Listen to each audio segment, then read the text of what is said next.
ابو عاصم نے بیان کیا، کہا ہم سے ابن جریج نے، ان سے زہری نے، ان سے عطا بن یزید لیثی نے، ان سے عبید اللہ بن عدی نے، اور ان سے حضرت مقداد بن اسود رضی اللہ عنہ نے۔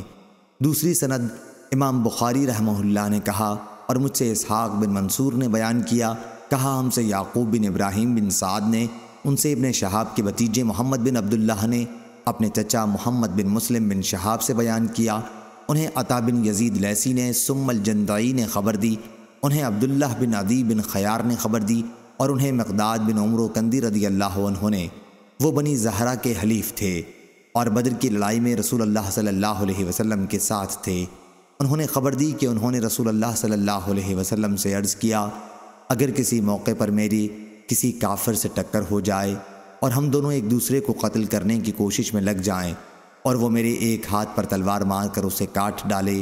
پھر وہ مجھ سے بھاگ کر ایک درخت کی پناہ لے کر کہنے لگے میں اللہ پر ایمان لایا،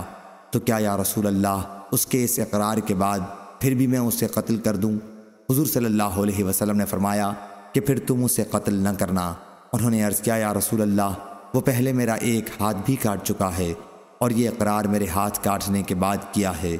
آپ نے پھر بھی یہی فرمایا کہ اسے قتل نہ کر، کیونکہ اگر تو نے اسے قتل کر ڈالا تو اسے قتل کرنے سے پہلے جو تمہارا مقام تھا اب اس کا وہ مقام ہوگا، اور تمہارا مقام وہ ہوگا جو اس کا مقام اس وقت تھا جب اس نے اس کلمے کا اقرار نہیں کیا تھا۔ صحیح بخاری حدیث نمبر 4019۔